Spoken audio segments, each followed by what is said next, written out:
Nous n'avons pas la capacité de les chercher. Nous ne sommes pas en plein Sahara avec un ciel dégagé pour pouvoir la chercher. Nous ne sommes pas spécialistes pour la chercher. Donc ce qui nous reste à faire, Allah nous dit. Il dit Inna, ça veut dire nous, en référence à lui subhanahu wa ta'ala. Nous, avec notre grandeur, avec notre majesté, nous avons descendu le Coran en cette nuit de l'Qadr. C'est ton adoration, c'est ton cheminement vers Allah Azza wa Jal, c'est ta motivation dans le dua, c'est ta motivation dans la prière, c'est ton bon comportement, c'est cette conscience, cette intelligence que tu vas utiliser effectivement pour pouvoir demander à Allah Azza wa Jal pour qu'il puisse déjà t'effacer tes péchés de l'année précédente. Et du coup, il ne faut pas que ces femmes qui sont disposées ressentent de la frustration. Du tout. Il n'y a pas raison d'avoir Du de tout, frustration. du tout. Inch'Allah Azza wa Jal, il y a notre calcul.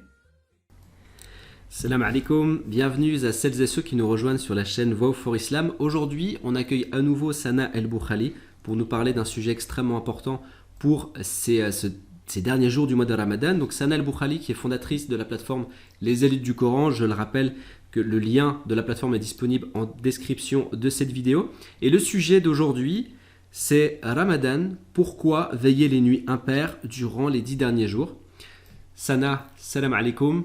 وعليكم السلام ورحمة الله وبركاته بسم الله الرحمن الرحيم إن الحمد لله نحمده ونستعين به ونستغفره ونعوذ بالله من شرور أنفسنا وسيئات أعمالنا من يهده الله فلا مضل له ومن يضلل فلن تجد له وليا مرشدا سبحانك ربنا لا علم لنا إلا ما علمتنا إنك أنت العليم الحكيم سبحانك ربنا لا فهم لنا إلا ما فهمتنا إنك أنت الجواد الكريم اللهم يا معلم آدم علمنا ويا مفهم سليمان فهمنا اللهم علمنا ما ينفعنا وانفعنا اللهم بما علمتنا وزدنا علما نافعا اللهم إنا نعوذ بك من أن نقول زورا أو أن نغشى فجورا أو أن نكون بك من المغرورين ونعوذ بك من ذلك يا أرحم الراحمين آمين آمين آمين السلام عليكم mes chers frères et sœurs. Donc effectivement, c'est un sujet très très important puisque nous sommes le premier jour des 10 derniers jours du mois de Ramadan et ceux qui me suivent sur YouTube, j'avais parlé d'une sunna d'Allah Azza wa Jal dans son univers, c'est sunnat al-tamayuz, la sunna de la différenciation.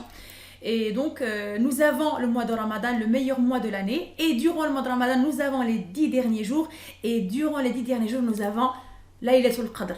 Et du coup, durant, Inch'Allah, cette rencontre, on va parler de tout cela, donc le mois de Ramadan, les 10 derniers jours et de Laylatul Qadr. Donc Allah Azza wa Jal nous a mis énormément d'adoration pour se rappeler de sa présence. Et là, en fait, cette phrase-là, c'est ma copine qui me l'avait dit. Elle m'avait dit, Sana, j'imprime les invocations, j'imprime des versets du Coran, je les colle dans les murs de mon chez-moi pour se rappeler de l'existence d'Allah Azza wa Jal. Et ça m'a fait réfléchir, subhanallah, mais effectivement, Allah il nous a mis énormément d'adoration pour se rappeler de sa présence, pour se rappeler de sa guidance, pour se rappeler de sa miséricorde, subhanahu wa ta'ala. Il nous a donné cette chance de rester vivant. Et quand je dis vivant, vivant physiquement et spirituellement, pour vivre le mois de Ramadan et profiter de ses bienfaits. Et donc là, nous sommes arrivés au dernier stade de ce mois béni, les 10 derniers jours. Et les savants le nomment comme ça, Zubdatu Shahr. Ça veut dire la crème de la crème du mois du Ramadan. Zubdatu Shahr. Les 10 derniers jours, c'est un vrai bienfait pour la communauté musulmane. Et comme nous suivons le comportement du prophète sallallahu alayhi wa sallam, on doit accentuer nos efforts durant cette période, comme il l'a fait sallallahu alayhi wa sallam. Et surtout, il a dit, celui qui célèbre la nuit du destin avec foi et en espérant avoir la récompense d'Allah Azza wa Jal, se verra pardonner ses péchés passés. Et c'est ce que nous souhaitons, bi'idhnillah, toutes et tous, qu'Allah Azza wa Jal nous efface nos péchés par sa miséricorde. Donc il faut accentuer l'adoration pendant cette période, vu que Ramadan va finir bientôt. Il faut profiter au maximum des supplications, des prières, des rappels, des invocations, éduquer son âme sur tout ça et nourrir avec ces adorations concentrées afin de l'élever au plus haut degré de l'échelle de la foi. D'accord, ok. Donc moi, ce que j'ai compris, et c'est ça aussi qui est intéressant, c'est qu'on est un petit peu comme dans le format d'une course, où on est dans la dernière ligne droite, où il faut redoubler d'efforts pour pouvoir arriver justement à la ligne d'arrivée. Et justement, il y a une question par rapport à ça, c'est la sincérité, parce qu'on entend beaucoup des chiites, des imams qui vont nous dire qu'effectivement, il faut développer une sincérité, donc la sincérité du musulman durant ce mois béni, peut-être aussi plus particulièrement dans ces 10 dernières nuits. Mais au final, la sincérité peut paraître comme juste un mot, sans comprendre réellement le sens qu'il y a derrière ce mot. Est-ce que aujourd'hui, Sana, est-ce que tu peux nous dire c'est quoi cette sincérité du musulman, qui est spécifique justement aux musulmans et peut-être encore plus spécifique dans les 10 dernières nuits? Donc, tout musulman qui est sincère avec Allah Azza wa Jal, c'est quelqu'un déjà qui est généreux avec lui-même. Cette sincérité, c'est un bienfait vis-à-vis de lui-même d'abord. Après, ça va remonter vers Allah Azza wa Jal.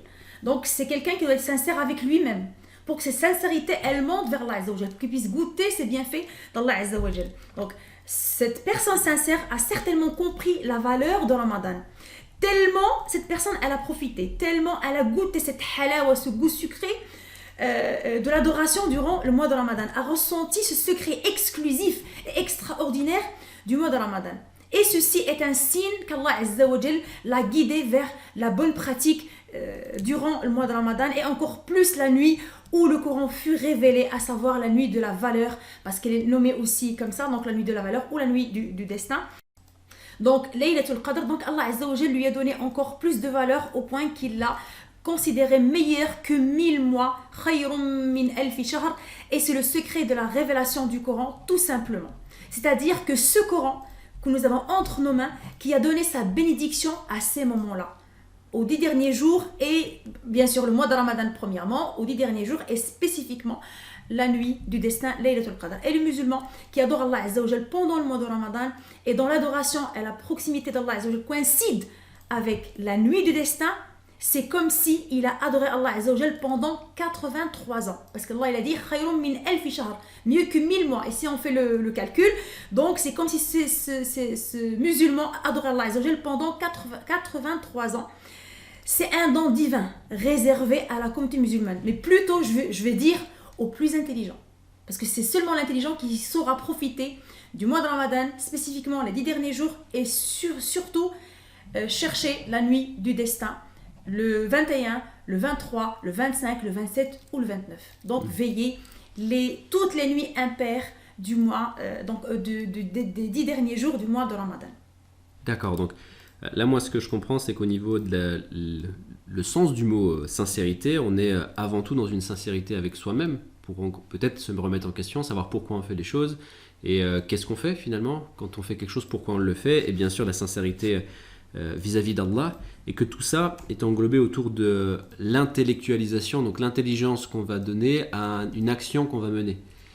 Donc là tu as parlé à la fin de la recherche justement des 10 dernières nuits et de l'impair. Donc ça fait partie justement de l'intelligence d'aller rechercher au bon moment finalement. Veillez toutes les nuits impaires. La même, en fait, se surpasser en matière d'adoration durant toutes les nuits impaires des 10 derniers jours. Parce que dernièrement, tous les ans, je reçois cette question. Oui, les signes, on doit chercher les signes des nuits impaires des 10 derniers jours. Nous n'avons pas la capacité de les chercher. Nous ne sommes pas en plein Sahara avec un ciel dégagé pour pouvoir la chercher. Nous ne sommes pas spécialistes pour la chercher. Donc, ce qui nous reste à faire, c'est de veiller toutes les nuits impaires avec la même intention, avec la même motivation, avec le même amour d'Allah Azza wa Jal et la même motivation, en fait, les mêmes, comment le dire, invoquer Allah Azza wa Jal avec sincérité, avec la même cadence pour adorer Allah Azza wa Jal durant ces nuits impaires. Comme ça, on est sûr de coïncider la nuit du destin, suivant le hadith du prophète sallallahu alayhi wa sallam. Et ça, c'est très important ce que tu dis. Il y a un point, et que moi j'ai constaté dans ma vie personnelle, et je pense aussi que beaucoup de gens sont un peu comme ça, et je pense que c'est le propre de l'humain, c'est dans la recherche, justement avec intelligence de ces 10 dernières nuits, c'est un moment de se dire « Ah, j'ai ressenti quelque chose ». Et pour peu que ça tombe la nuit du 21, c'est être beaucoup moins impliqué dans les autres nuits, parce qu'on se dit, on a la certitude ou l'intime conviction que c'était le 21, alors qu'en réalité, seul Dieu sait. Et moi, ce que je retiens surtout de ce que tu dis, c'est ça, c'est qu'au final, il faut se mettre en objectif de faire cette recherche avec intelligence chaque nuit impaire sans se focaliser sur je suis attentif aux signes. On peut l'être pour, entre guillemets... On le laisse entre soi et soi-même. C'est ça. On ne le partage pas parce que j'ai reçu des sœurs qui ont ressenti des choses. Ils l'ont dit et ça influence les autres. Donc on casse l'élan des autres et c'est pas bien du tout. Pour moi, mon conseil, c'est de se concentrer sur soi-même, sur son adoration, sur ses invocations, sur ses prières. Et voilà, c'est comme être dans une petite retraite spirituelle avec soi-même, avec soi-même. Voilà. Et se connecter avec Allah Azza wa Jal correctement, avec une motivation extrême. Moi je la vois comme ça parce que c'est une chance qu'Allah Azza wa Jal nous donne chaque année. Il faut vraiment en profiter, il ne faut pas laisser passer ces 10 derniers jours comme ça. Il faut marquer le coup, il faut chercher à être parmi ceux qui seront sauvés de l'enfer, ceux qui seront parmi les privilégiés et les gens d'Allah Azza wa Jal. Donc il faut avoir comme objectif cette finalité-là, mais travailler, fournir plus d'efforts pendant les 10 derniers jours, surtout les nuits impaires de ces 10 derniers jours. Alors justement, question suivante, parce que tu as dit quelque chose d'important, je pense, tu as parlé de la récompense et que tu as cité la récompense de 1000 mois, c'est-à-dire que la nuit du destin serait l'équivalent de 1000 mois. Ce qui est écrit dans le Coran. C'est ce qui est écrit justement. Ça peut paraître peut-être abstrait pour certaines personnes. 1000 mois, qu'est-ce que c'est exactement? Est-ce que c'est qu'on fait une prière, alors du coup on a l'équivalent d'avoir fait la prière pendant 1000 mois à cette même période? C'est un calcul divin. Voilà, c'est ça justement. C'est un calcul divin. C'est comme si imaginons par exemple une personne qui a vraiment fait ça pendant 10 ans. Et a effectivement, en fait, son adoration a coïncidé avec la nuit du destin, ou elle a coïncidé la nuit du destin. Et on fait juste le calcul 83 x 10. Voilà, donc c'est l'importance. L'espérance de vie chez un être humain, c'est entre 60 et 80 ans, et les mieux, 100 ans. Mais c'est comme si tu as adoré Allah pendant 800 et quelques années, c'est énorme, mais c'est un calcul divin, on ne peut pas le calculer avec notre calcul de ce bas monde. On ne peut pas le matérialiser pour nous. Voilà, exactement. Et justement, est-ce que tu peux nous parler un peu plus de la nuit du destin, nous faire goûter un petit peu ce que représente la nuit du destin pour le musulman, pour celui qui va rechercher cette nuit avec intelligence? Donc Allah Azza wa Jal a consacré une sourate pour la nuit du destin, Souratul Qadr. En fait, elle fait partie de Juz' Amma, donc c'est parmi les petites sourates que plusieurs lisent ou ils ont appris par cœur. Donc Souratul Qadr. Et donc Allah Azza wa Jal, il a consacré une sourate pour cette nuit-là pour montrer sa grandeur. Et subhanallah, si on prend seulement le premier verset de cette sourate, Inna anzalnahu fi laylatil qadr. Allah nous dit, il dit Inna, ça veut dire nous, en référence à lui subhanahu wa ta'ala. Nous, avec notre grandeur, avec notre majesté, nous avons descendu le Coran en cette nuit de l'Qadr. Cela donne encore plus de force et de valeur au Coran descendu et à la nuit dans laquelle ce Coran fut descendre. On remarque donc qu'il y a le message d'Allah Azza wa Jal, mais aussi la qualité et la grandeur du message, parce que le Coran est miraculeux par sa rhétorique, al-balagha. Et ça existe que dans le Coran al-Karim. D'accord. Alors, il y a un point aussi qui est qui est sujet à discussion, enfin discussion dans le sens large, c'est la nuit du destin. Donc ça, c'est la traduction en français. Mais du coup, le destin, le mot destin, qu'est-ce que ça signifie réellement concrètement?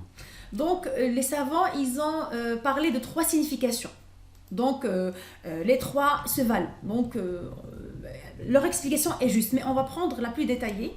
Et pour moi, la plus significative, donc la première explication. Donc, la signification d'Al-Qadr, en fait, Al-Qadr, le mot Al-Qadr a le sens de Al-Qada. Donc, Al-Qadr, bima'na Al-Qada. Ça veut dire, quand on dit en arabe le verbe qaddara, ça veut dire il a destiné. C'est-à-dire, il a préparé les choses avec minutie. Et selon cette explication, donc Laylatul Qadr est la nuit dans laquelle Allah Azza wa Jal descend ou bien distribue aux anges ce qu'ils doivent faire concernant sa création pendant l'année qui va suivre. Donc les anges vont descendre durant cette nuit les ordres d'Allah Azza wa Jal. C'est-à-dire, celui-là va se marier ou non, celui-là va mourir ou non, celui-là il va avoir beaucoup d'argent ou pas. Donc c'est-à-dire tout ce qui nous est prédestiné descend cette nuit-là.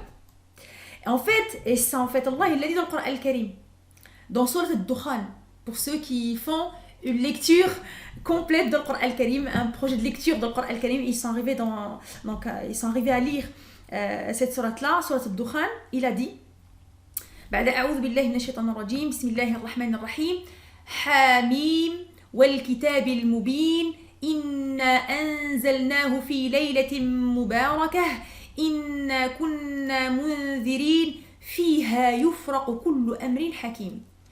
Hamim, par le livre explicite, nous l'avons fait descendre en une nuit bénie, faisant référence à Laylatul Qadr. Nous sommes en vérité celui qui avertit, durant laquelle est décidé tout ordre sage. Donc ça rejoint l'explication que les savants ont donnée. Et puisque les savants, ils prennent comme source première le Coran Al-Karim et la parole prophétique, donc ils ont ramené l'explication de ces deux sources-là. Et donc là, il a dit, durant cette nuit-là, durant laquelle est décidé tout ordre sage. Donc, tout ce qui nous est prédestiné descend durant cette nuit-là. Ok, donc ce que j'ai compris, pour bien résumer et que m'assurer que tout le monde a bien compris la même chose, c'est que pendant cette nuit-là, les ordres d'Allah descendent sur l'année qui vient, donc jusqu'à la prochaine nuit ou prochain Ramadan, Non. la prochaine nuit du destin. Non. Alors, justement, par rapport à ce fait-là que tu viens d'expliquer, il y a une question que tout musulman peut se poser, que certainement c'est à un moment donné posé, c'est pourquoi finalement est-ce que c'est utile, est-ce que c'est nécessaire de veiller cette nuit du destin et de la rechercher? Donc, très très bonne question. Et donc, on va partir et on va analyser à partir d'un hadith du prophète sallallahu alayhi wa sallam. Donc, sallallahu alayhi wa sallam, il a dit Al-qada'u la yarudduhu illa ad-du'a wa ad-du'a min qada'illahi wa qadarihi. Rien ne repousse le destin, la nuit du destin. Rien ne repousse le destin si ce n'est l'invocation. Et l'invocation fait partie du destin d'Allah Azza wa Jal. Donc, autrement dit, il se peut que dans ta prédestinée, il y ait quelque chose qui t'est néfaste, il y ait une épreuve que tu ne supporterais pas, mais parce que tu as veillé cette nuit-là, à invoquer Allah Azza wa Jal, à le supplier, à lui demander de sa bénédiction, à lui demander d'écarter tous les maux qui existent, il se peut que Allah Azza wa Jal change la prédestinée en cette année-là. Mais, il faut comprendre une chose générale, que Allah Azza wa Jal, par rapport au destin général, il le sait avant même qu'il ne te crée. Il savait que tu vas invoquer en cette nuit-là, il savait que tu vas fournir de l'effort pendant cette nuit-là, et s'il n'y avait pas ton invocation vers laquelle il t'a guidé, donc voilà l'issue vers laquelle tu allais partir. Mais parce que tu l'as invoqué, il a changé cette issue-là, et il a décidé avant même de te créer, parce que son savoir n'est pas limité par le temps. Ok, donc là, j'ai bien compris aussi qu'on est dans le fait de rechercher à modifier une prédestination qui pourrait être néfaste justement pour le croyant qui va invoquer Allah. Mais à aucun moment, il faut penser que Allah est pris par surprise. Il sait déjà les choses à l'avance. Il sait déjà qu'on va justement c'est ton adoration, c'est ton cheminement vers Allah Azza wa Jal, c'est ta motivation pour le dua, c'est ta motivation pour la prière, c'est ton bon comportement, c'est cette conscience, cette intelligence que tu vas utiliser effectivement pour pouvoir demander à Allah Azza wa Jal pour qu'il puisse déjà t'effacer tes péchés de l'année précédente et de préparer l'année suivante via tes invocations. Tout en ayant conscience de l'omniscience d'Allah. Exactement. Il a la connaissance de tout. Subhanahu wa ta'ala. Mashallah. Et alors finalement, qu'est-ce qui se passe cette nuit-là? Parce que là, on a vu effectivement l'importance de cette nuit. On a vu qu'il y avait une importance à la rechercher, à la goûter, à aller rechercher son essence. Mais qu'est-ce qui se passe concrètement? Et est-ce que les anges descendent d'un seul coup durant cette nuit? Ou est-ce que comment ça fonctionne? Eh bien, c'est pas possible. Ils peuvent pas descendre d'un coup parce que tout simplement le nombre des anges est non mesurable. Il y a un mot incommensurable. C'est vraiment le mot qui est vraiment exact. Non mesurable. parce qu'il n'y a pas un endroit dans les cieux, ça c'est très important vraiment à méditer, il est très très important. Il n'y a pas un endroit dans les cieux, et il faut imaginer leur immensité, les cieux. C'est pas comme la terre, les cieux c'est immense. Donc il n'y a pas un endroit de 4 doigts, c'est-à-dire 4 à 5 cm, sans qu'il ne soit peuplé ou occupé par un ange qui est prosterné à Allah Azza wa Jal. Et ça nous fait réfléchir. Et nous, on est tellement arrogants, tellement ingrats vis-à-vis d'Allah Azza wa Jal. Les prières qui ne sont pas faites à l'heure, le witr qui est négligé, dua après la prière qui est négligée, le fait de faire le qiyam dans le dernier tiers de la nuit. Subhanallah al-Azim. Ça, on ne le sent pas parce qu'on ne le fait pas parce qu'on est fatigué, mais il faut savoir que c'est une certaine arrogance vis-à-vis d'Allah Azza wa Jal. نتكبر على الله عز وجل في العبادة. On est arrogant par rapport à l'adoration d'Allah Azza wa Jal. Il faut vraiment faire attention à ça et regarder les anges. Il n'y a pas 4-5 cm dans les cieux avec leur immensité où il n'y a pas un ange qui est prosterné à Allah Azza wa Jal. Donc il faut prendre exemple. Et donc comment on pourra imaginer tous ces anges là descendre d'un seul coup sur cette terre? C'est pas possible. Et donc la réponse elle est dans Surat al-Qadr.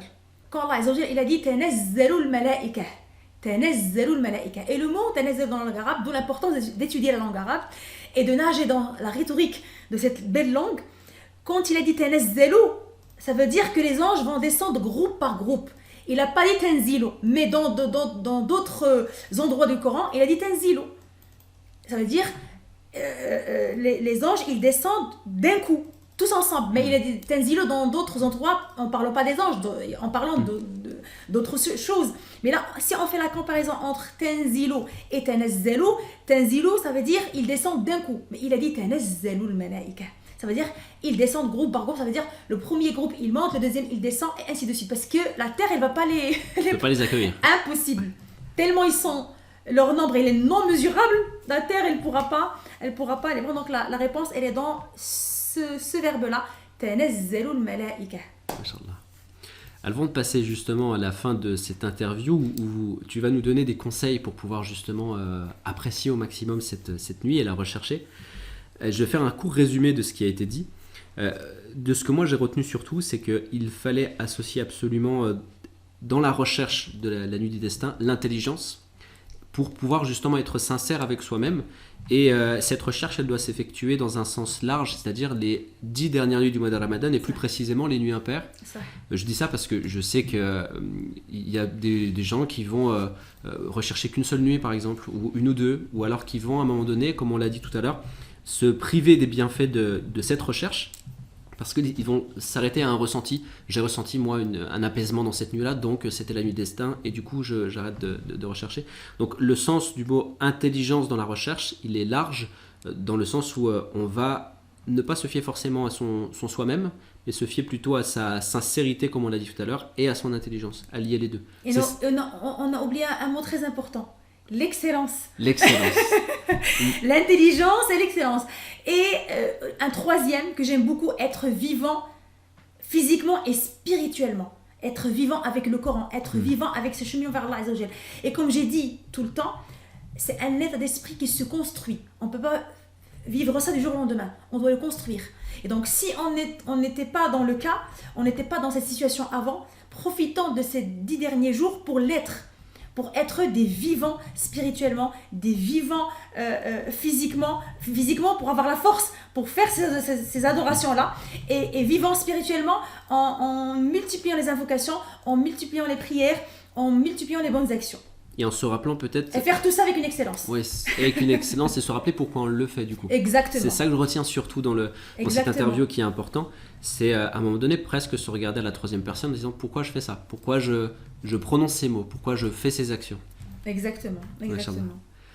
Donc avant de passer aux conseils qui vont être très précieux que tu vas pouvoir nous donner, je rappelle que tu es la fondatrice de la plateforme Les Élites du Coran qui a pour ambition justement d'accompagner nos frères, nos sœurs qui souhaitent justement cheminer vers Allah pour apprendre la prononciation de la langue arabe, mais dans le sens de la récitation du Coran, avec tout un cheminement justement qui peut emmener les gens vers l'excellence, comme tu dis souvent, et comme c'est très présent sur cette plateforme. Exactement. Je te laisse nous donner les conseils précieux de ces derniers jours du mois de Ramadan. De toute façon, moi, je vais vous conseiller, les conseils que je vais vous donner, c'est des choses que je fais moi-même, donc je ne vais pas vous dire quelque chose qui n'existe pas, c'est des choses que tout le monde peut-être fait, hein, juste ce sera un rappel puisque nous sommes dans le rappel.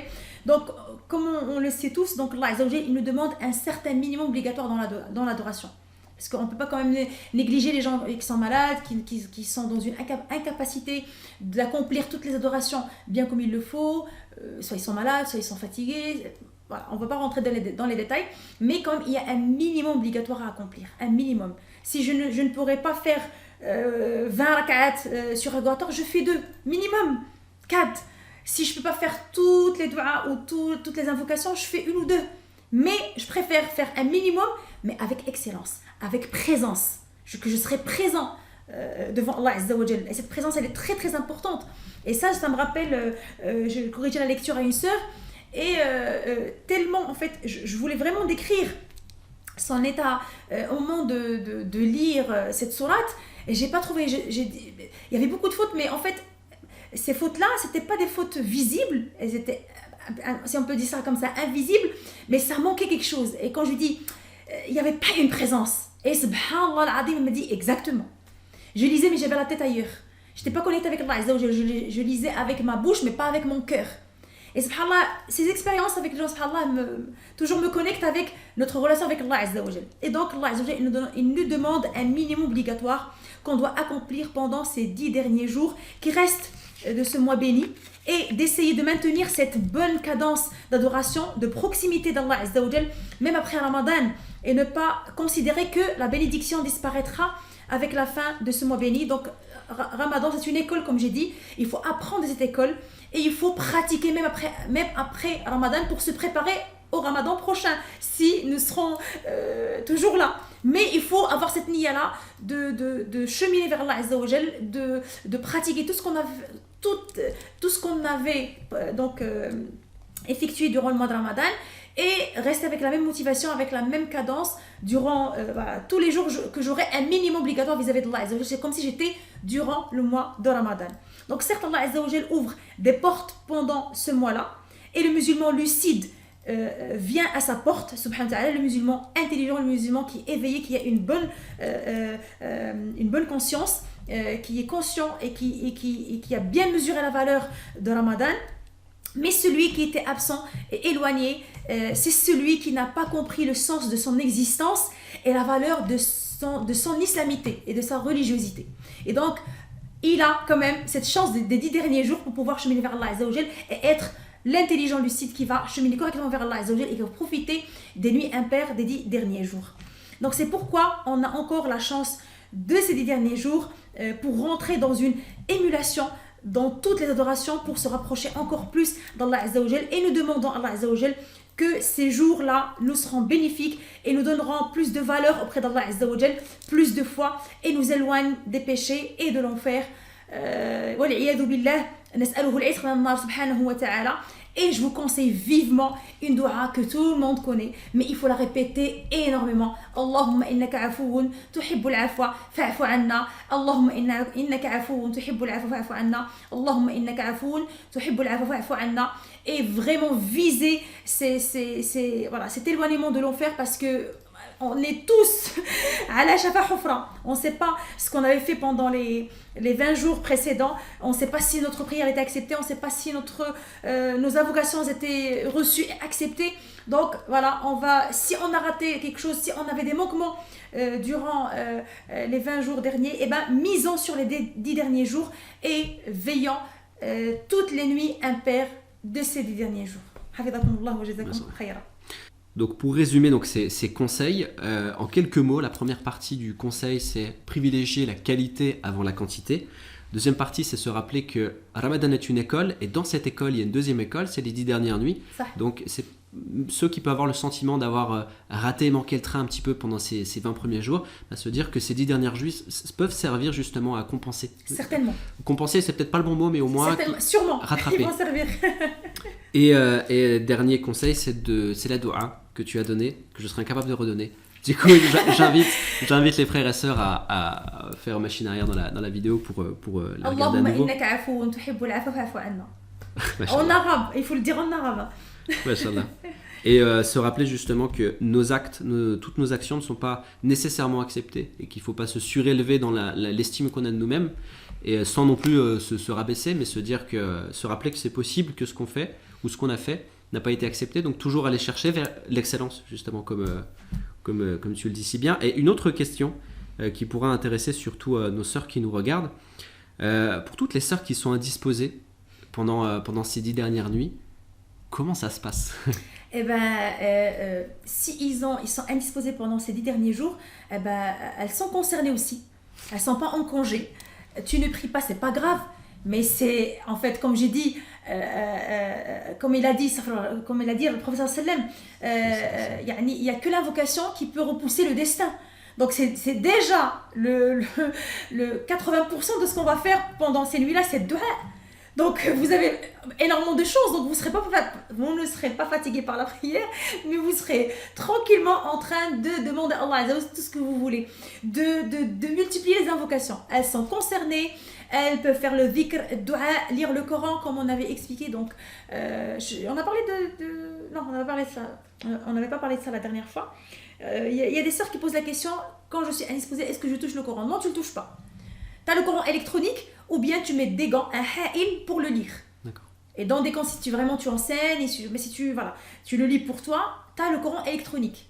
Ou bien le Coran traduit, tu peux le prendre et tu peux lire dedans. Donc, tu as les lectures du Coran, tu as le dhikr, tu as les invocations, déjà ça, c'est énorme. Donc, bien sûr, tout le monde est concerné. Allah Azza wa Jal, s'il vous a donné ça les 10 derniers jours, peut-être il a vu que vous étiez fatigué et il voulait vous reposer. Et donc, vous avez encore beaucoup de choses à faire.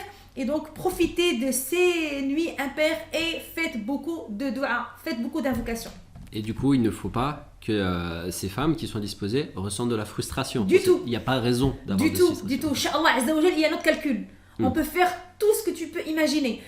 Veiller toute la nuit sans s'arrêter. Invoquer Allah Azza wa Jal. Mais si le cœur est kharib, si le cœur est en ruine, il n'est pas sincère, ça ne sert à rien. Il suffit moi, je veux dire un exemple un peu bizarre. Une sœur qui dort toute la nuit, se réveille juste 1 heure avant le fajr, elle fait peut-être cette dua, elle est acceptée.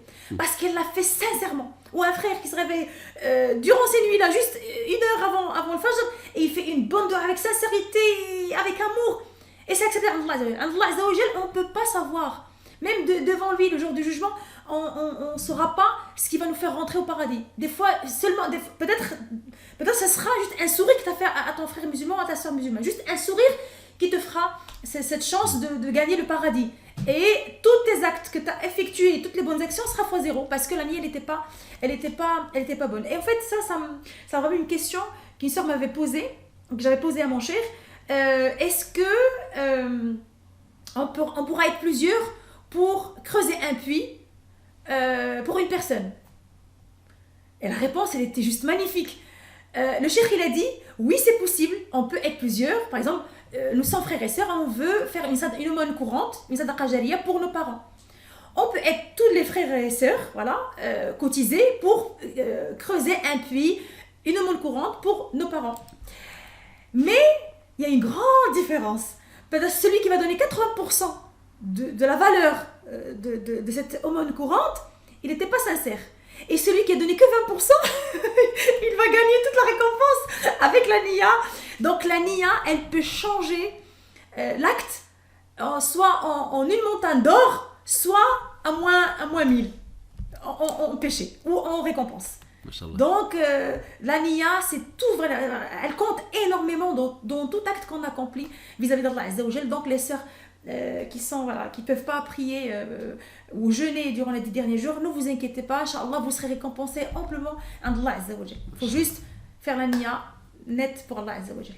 La clé, c'est l'intention. Ah oui. Et on va terminer du coup sur ce mot-là. La clé, c'est l'intention. Avant, Sana, de te laisser pour nous l'honneur de clôturer cette interview.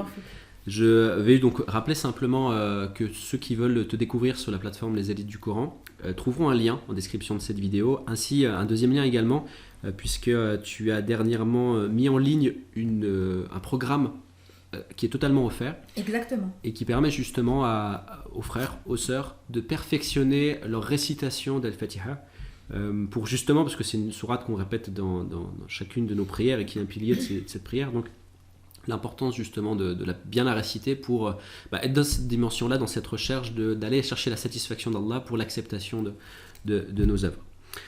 Barakallahu fiki pour ta présence, pour tous les conseils que tu nous donnes, et si tu peux clôturer cette interview pour nous. Barakallahu fikum wa jazakum khayran, pour vous m'inviter pour la deuxième fois. Hafizakumullah, qu'Allah vous récompense grandement et que vous accorde le meilleur bi'idhnillah, ainsi que nos frères et sœurs qui nous écoutent. أقول قولي هذا وأستغفر الله لي ولكم. سبحانك اللهم وبحمدك نشهد أن لا إله إلا أنت نستغفرك ونتوب إليك. في أمان الله وإلى الملتقى بحول الله.